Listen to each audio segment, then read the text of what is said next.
Hey, everybody. This is the Two Men and a Bible. Today, speaking to you, I'm Jeff. I'm Joel. And Joel is remote from far, far away. Thank you for the technology, Jason, our tech guy. Glad to be here. Glad to do it. This is what we might call a special report. You remember the old days of TV, Joel, when Jason, you're probably too young maybe to remember TV. I do remember that. I might have been watching Sesame Street at the time, but I do remember it. Anyway, it was, there's three stations, right, Joel? There's ABC, NBC, and CBS. That was about it. I think he's like 40 years younger than me. And then you had Channel 2, which was the public station. But they'd every once in a while say, special report, this just in, do, whatever the music was. And it was really a big deal. If you're having supper, your parents would say, oh, quiet everybody, we got a special report. Well, we do have a special report on the Two Men in a Bible today, and that is this.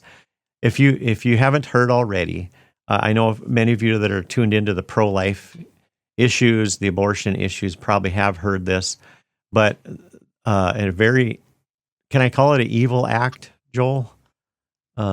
Sure. A very defiant act, I would say, an immature act, frankly, and cowardly. Yeah, cowardly. Let me say why it's cowardly.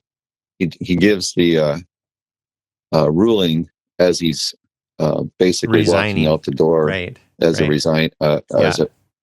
finishing up his term.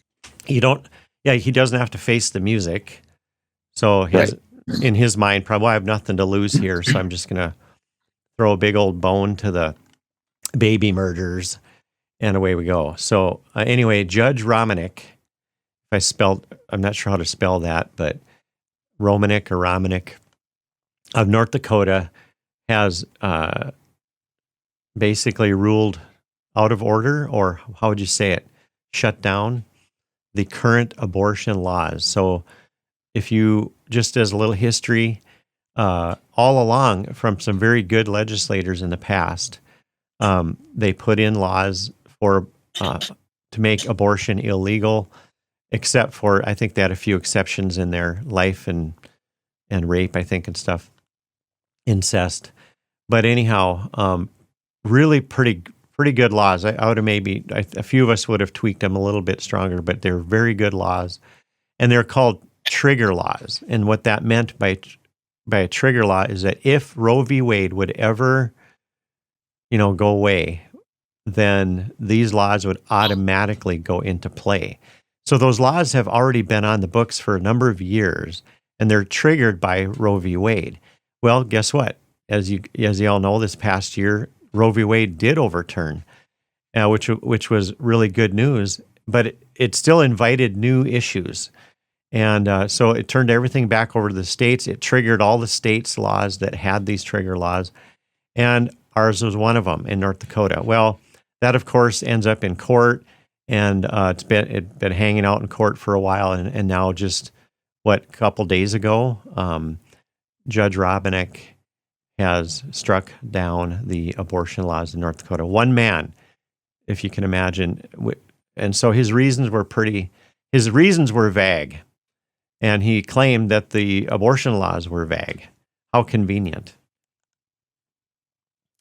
So, Joel, what do you think about that, and what do you think North Dakota how are we going to respond to that as North Dakota citizens? I've been pretty upset about it, to be honest, personally, until just a few minutes ago. And I got to thinking that maybe we should turn this into a positive. As horrible as his decision is, and it is a wrong decision in my opinion, but that's just my opinion. So what we could do, on the other hand, is turn it into a positive and make this our position in North Dakota much clearer and much stronger. And by presenting a new bill, and a bill that is not in any way vague, but it is as clear as it can possibly be. Right. And we go from there. Yes. And I just feel that you know, God allows the different people to be leaders, and sometimes He allows the leaders to be wicked leaders Right. to show the people that they are going in the wrong direction. And And maybe, sometimes it takes this dramatic or this ridiculous decision on this man's part to wake up the people of North Dakota, to help them to realize that here stands a man that is for the murder of children, and we need to stop that. And maybe he's giving North Dakota an opportunity to straighten this out. yeah, I like where you're So going with this, Joel. Maybe what's happening through this is a door is being opened to a path we would not have otherwise taken to actually make uh, protection for vulnerable babies even better and stronger and more clear.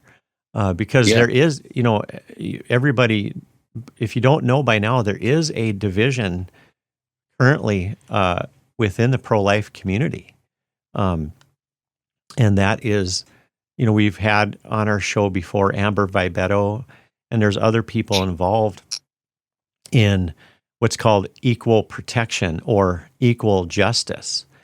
And even the current abortion laws, had they not been struck down, did not provide equal protection. And what that means is that a baby who is murdered outside the womb has certain protections, and there's certain laws and enforcements attached to that. But the preborn baby doesn't fully have those. So what we really need to do is say, hey, maybe now couple that with what you're saying, Joel. Let's use this bad, terrible, evil act, and I should say not us, but God through us, turning what God is so good at, right? I mean, it's so God to turn evil into good. That's what He does. He's a lot better at it than we are, right, Joel? But I like your idea. Well, Romans 8, is it 29? I can't All remember. things work together for good to those who love God. Yeah, that's one of them right there. Yeah, I think it's Romans 8:28. Yes, you're right. We need to understand that God is able to do that with our mess ups. Our mess ups come on a regular basis, pretty much daily, and God can use those bad things in our life for our good. And we need to understand how God is capable of doing that. And in this case, maybe we should see it the same way. And so what should we do going forward? I believe that the number one thing to do is to get behind the people who really want to support a person. What a person, Bill? Well, who is a person? What is a person? And what is considered a person? Yeah. And for me, a person is the moment the egg and the sperm get together to become a zygote, as they call it, or maybe even an embryo, because God gives that moment. I mean, everything that is going to be us is in that embryo. And was that you that sent me? So I just read an article where science now has discovered that at that point of conception, there's a little bit of light that is created, a little bit that occurs. I've heard that too, that there was a spark of light. That's amazing to me. But Joel, first of all, as far as what we should do, I realize that this Romanick guy is on his way out anyway. He's resigning or retiring. But before he leaves, and I've heard others say this, I like it. We really should impeach him. as a state, the state legislature should impeach him. And I did look into that a little bit.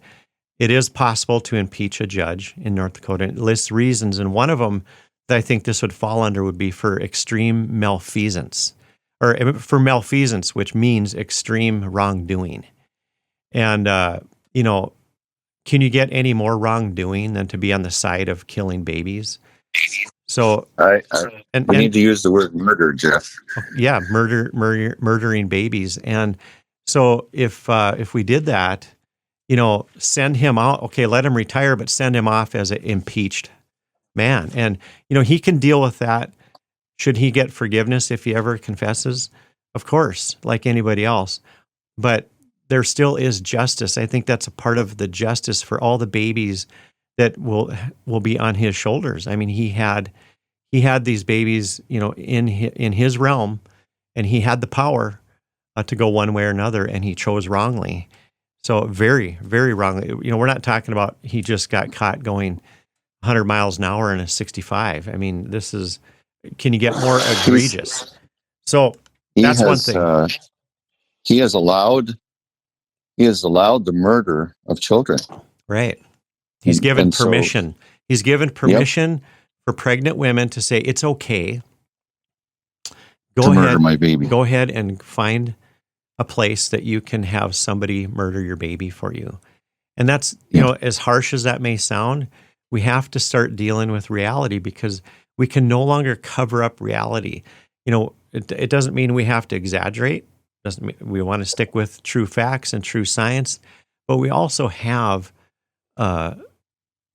a context here. We have a historical context, we have a theological context, we have a biblical context, and just a common sense context. I mean, you don't even have to be a Christian. In fact, many people who aren't Christians, even atheists, come to the conclusion that there's just something terribly wrong about murdering an innocent human life, and a baby, whether it be outside or inside the womb. So let's turn this discussion, Joel, into kind of back what you're talking about. It reminds me, if we want to look at an open door, let's define our reality right now. So the reality is Roe v. Wade has been overturned. So it is back on the states now. And there's a debate, of course, about whether or not the federal government should do a complete ban now on abortion, or they should continue to leave it up to the states. Well, the reality is, because of Planned Parenthood and other evil organizations like that, they are they're marching around state by state, and they're helping states put into their constitutions the right. They call it a reproductive right. And do you find this interesting, Joel, that whenever the focus is on the mother, it goes to the left, and when the focus is on the baby, it goes to the right? You know what I mean? Yes, I do. It seems like the left, the pro-choice crowd, and even some of the pro-life crowd, when they start focusing on the mother, it just opens up more opportunity for abortion, not less. And that's what we're seeing happen. From what I've heard, I haven't read a lot on this, but from what I've heard of people that are following this really close, since Roe v. Wade, already there are more abortions, not less.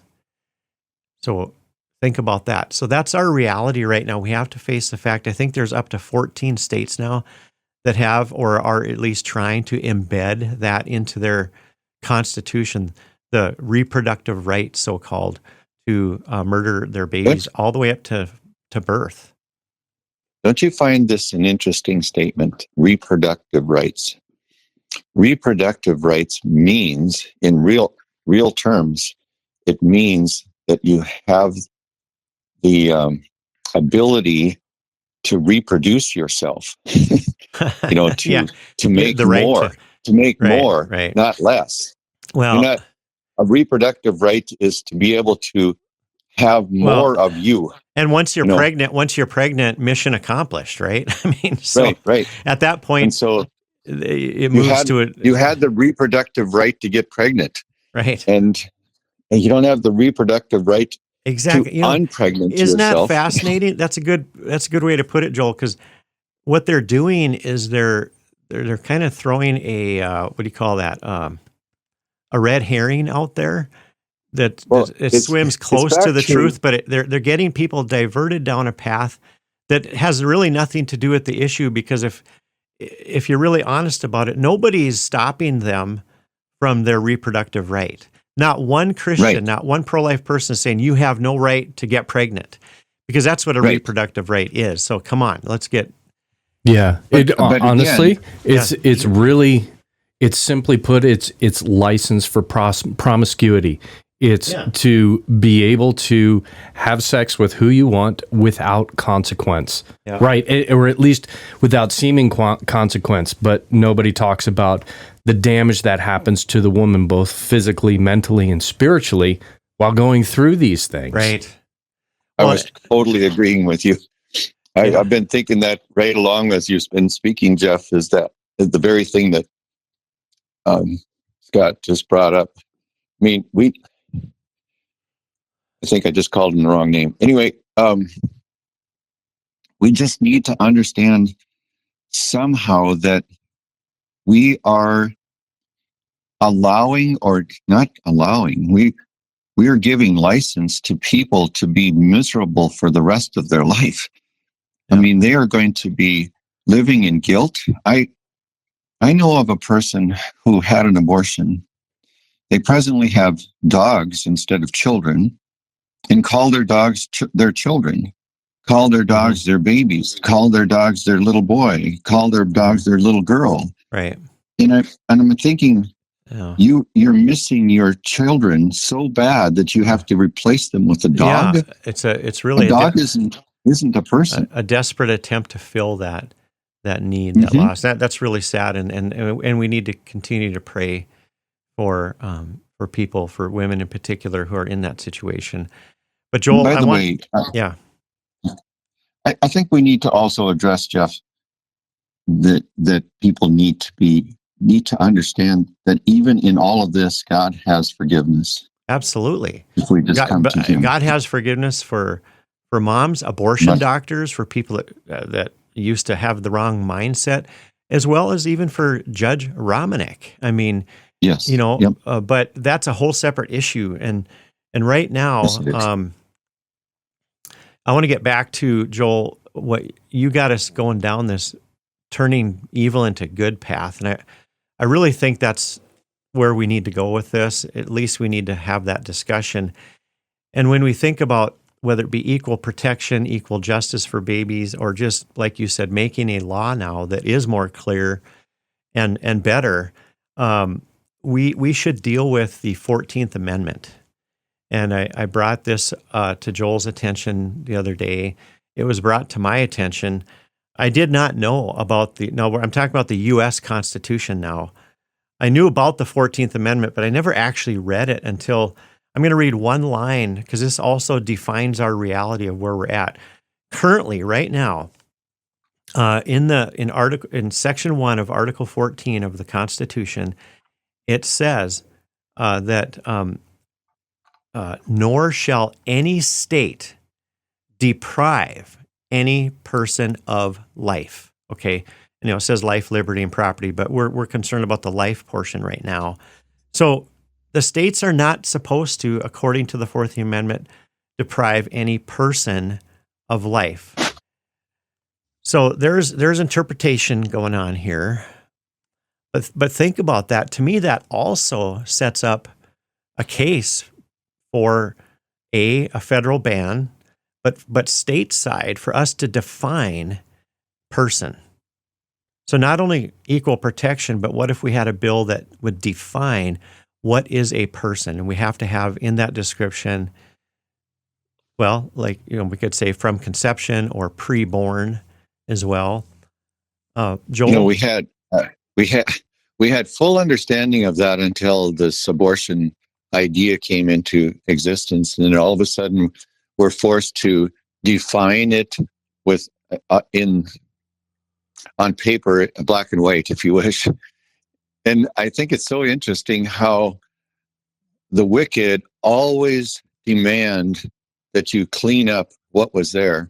For example, God makes it very clear, thou shalt not murder.